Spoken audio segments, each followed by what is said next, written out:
Friends, आज मैं आपको बताने वाला हूँ कि जो बिल्डिंग होती है, जैसे कि आप कहीं कहीं बिल्डिंग देखे होंगे कि वो बिल्डिंग गिर जाती है, 2 मंजिल या 3 मंजिल ऑटोमेटिक गिर जाती है बिना कारण का। ना ही उसमें भूकंप आया होगा, ना ही कहीं बाढ़ में आया होगा, ना ही कुछ कमजोर होता है, गिर जाता है। वो क्यों गिरता है, वो क्या कारण है? इंजीनियरिंग में ऐसा क्या वो कारण है? जो बनाने वाले हैं वो क्या क्या गलतियां किए हैं जिसके कारण से वो बिल्डिंग गिर जाता है। मैं इस वीडियो में वही बताने वाला हूँ। तो चैनल पर न्यू है, चैनल को सब्सक्राइब कर दे, वीडियो को लाइक कर दे। ऐसे बहुत कारण है। सबसे पहले मैं कारण नीचे से स्टार्ट करता हूँ। सबसे बेस है कि एक बिल्डिंग क्यों गिरता है, ऐसे क्या कारण है। सबसे पहले बेस में प्रॉब्लम बहुत होती है, जैसे कि लोड कैपेसिटी वो बिल्डिंग नहीं सह पाती है। जैसे कि आप समझते होंगे कि फाउंडेशन, जैसे कि हम सबसे पहले बिल्डिंग को बनाने के लिए हम फाउंडेशन का तैयार करते हैं, एक फाउंडेशन, जिसके लिए फाउंडेशन में बहुत सारे ऐसे उतना जो स्लो फाउंडेशन होता है, डीप फाउंडेशन होता है, ये सारे हर मिट्टी पर रिसर्च होता है, यानी सॉइल मिट्टी पर रिसर्च होता है। जो रिसर्च होता है उसके हिसाब से हम देखते हैं कि वहां पे कौन सी फाउंडेशन को शुरू करना है, स्लो फाउंडेशन या डीप फाउंडेशन। जो गलतियां क्या करते हैं, जो हमारे जो इंजीनियर से हम काम नहीं कराते हैं, जो दूसरे किसी से हम काम करा लेते हैं, जो कारीगर है उनसे काम करा लेते हैं, इंजीनियरिंग को दिखाकर वहां से हम कोई मैप नहीं निकाल पाते हैं, कोई ड्राइंग नहीं बनवाते। इसलिए वहां पे कारण एक आ जाता है कि हम फाउंडेशन करें तो करें कौन सा फाउंडेशन।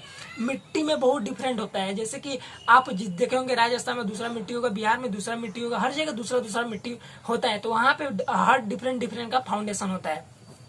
इसमें भी स्लो फाउंडेशन और डीप फाउंडेशन में बहुत सारा टाइप्स होता है, लेकिन यहाँ पे सबसे पहले स्लो फाउंडेशन और डीप फाउंडेशन का ज्यादातर यूज किया जाता है।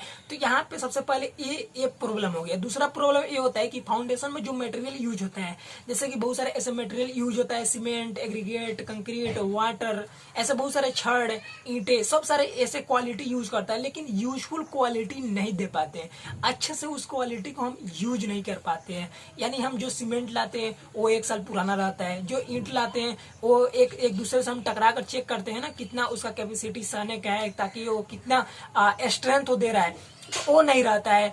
एग्रीगेट है, एग्रीगेट में आप देखे होंगे कहीं उसका एग्रीगेट का ना ही वाटर से उसको क्यूरिंग किया जाता है, ना ही उसको फ्रेश किया जाता है, वैसे ही लगा देते हैं जैसे एग्रीगेट आया वो यूज कर लेते हैं। सबसे पहले ये प्रॉब्लम हो गया।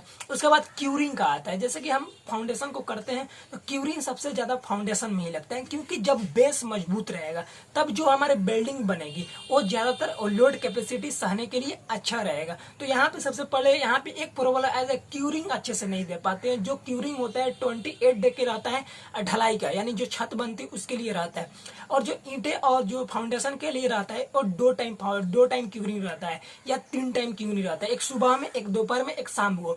इस क्यूरिंग में अगर आप फाउंडेशन को अच्छे तरह से आप क्यूरिंग दे रहे हैं तो आपका फाउंडेशन होगा, जो बेस होगा, वो पूरी तरह से मजबूत हो जाएगा। वो 4 मंजिल या 5 मंजिल जहां तक आप बनाए उसको लोड कैपेसिटी सहने का सही रहेगा। अब आता है तीसरा प्रॉब्लम। तीसरा प्रॉब्लम है कि हम जो नीचे का बेस बनाते हैं वो क्या करते हैं, कहीं कहीं आप देखे होंगे कहीं 5 सेंटीमीटर का दीवार जोड़ता है, कहीं 10 सेंटीमीटर का दीवार जोड़ता है। तो जहाँ 5 वाला होता है कि नीचे वाला जो बेस होता है वहां पे पहले 5 सेंटीमीटर वाला ईंटे का यूज नहीं करना चाहिए, क्योंकि अगर आप लाइफ में जाकर 3 मंजिल या 4 मंजिल का बना रहे हैं घर, तो वहां पे आपको प्रॉब्लम हो सकता है। 5 जो सेंटीमीटर का जो दीवारें होती है उसको आप चुनवाइएगा तो वहां से प्रॉब्लम हो सकती है, क्योंकि आगे जो आप बिल्डिंग बनवाइएगा ऊपर, तो ऊपर जो लोड कैपेसिटी रहेगा वो नहीं सह पाएगा। तो नीचे का जितना भी आप फाउंडेशन करते हैं वो सारे के सारे 10 करवाइएगा, ताकि वहां पे जो लोड कैपेसिटी हो वो सारे के सारे उस पर आए। या आप 4 मंजिल या 5 मंजिल बना रहे तो उसका लोड कैपेसिटी सहने का एक क्लियर हो जाए, ताकि एक गिरे ना लाइफ में जाकर, क्योंकि घर 10 महीना या 5 महीना के लिए नहीं बनाया जाता, वो लाइफ टाइम के होता है, 100 साल 50 साल के लिए इस तरह बनता है घर। अब आता जो चौथा प्रॉब्लम है वो है कि घर बनने के बाद जो हमारे जो पूरी तरह से बाउंड्री हो जाती है, जो घर का पूरी इति हो जाती है, पूरी लॉक हो जाती है, यानी पूरे दीवारों से गिर जाती है, जो बीम कॉलम ये सारे जो यूज हो जाती है, तो उसमें क्या होता है कि जो मटेरियल जो मिक्सिंग होती है, जब हम घर बनाते हैं तो उसमें जो सीमेंट, सैंड, एग्रीगेट, वाटर का जो हम मिक्सिंग करते हैं तो वो मिक्सिंग नहीं अच्छे से हो पाती है, जिसके कारण क्या होता है, कहीं कहीं देखे होंगे कि जो बीम होती है, कॉलम होती है, उसमें क्रैक होना स्टार्ट हो जाएगा, वो झरना स्टार्ट हो जाएगा। जहाँ पे मोटार का यूज हो रहा है, यानी जो दीवार चुनने में मोटार का यूज हो रहा है, वहां पे देखिएगा कि वहां पे झरना स्टार्ट हो जाएगा। ज्यादा से ज्यादा बालू यूज कर देंगे, सीमेंट ज्यादा यूज कर देंगे तो दिवाली जो होती है, जो ईंटें होती है, जो ब्रिक होता है, वो फट जाता है।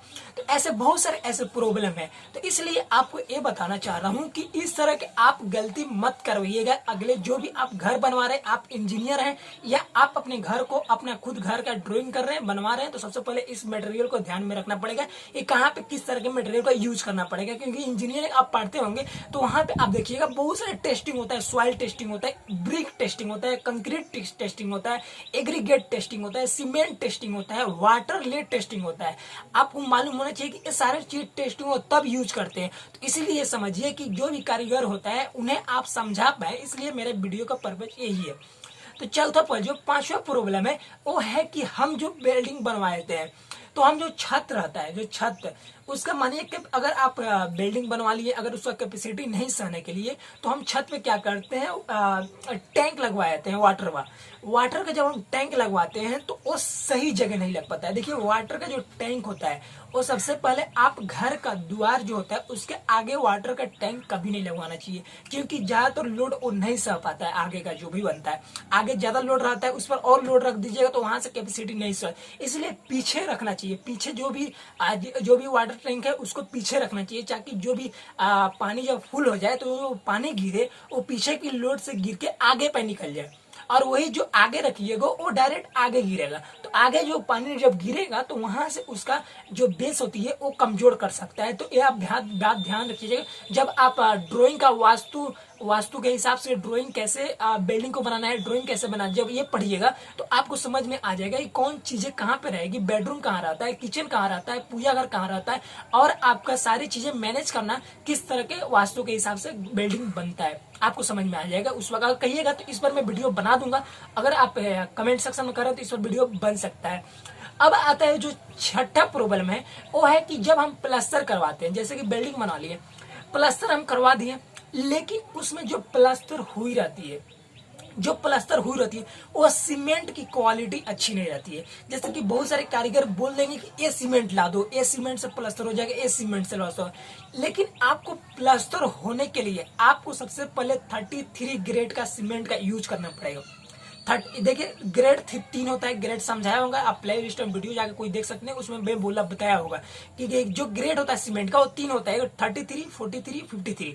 तो इन सारे ग्रेड को आप यूज कर सकते हैं। लेकिन प्लास्टर में सबसे ज्यादा अगर आप मजबूत करना चाहते हैं अपने बिल्डिंग को, तो आपको 33 प्लास्टर में आपको यूज करना पड़ेगा, आपको 33। तो वहां पे जब जाइएगा आपने सीमेंट खरीदे तो नीचे आप देखिएगा कोई सा भी सीमेंट हो, आपका कोई सा बिरला हो, जो भी हो, आपका सीमेंट का नाम हो, वहां पे लिखा रहता है। नीचे आप पढ़िएगा तो 50 kg, इसका नीचे जो उसका प्रोसीजर रहता है वहां पे लिखा रहता है 53, 33 या 43 ऐसा लिखा रहता है। तो आप 33 चूज करके अपने प्लास्टर में यूज कीजिए, ताकि वहां से ज्यादा स्ट्रेंथ प्रोवाइड हो सके, और आपको ज्यादा से ज्यादा क्यूरिंग करना है ताकि वहां से बिल्डिंग जो हो सके वो ना गिरे। Thank you so much. फिर मिलेंगे अगले वीडियो में न्यू वीडियो लेकर।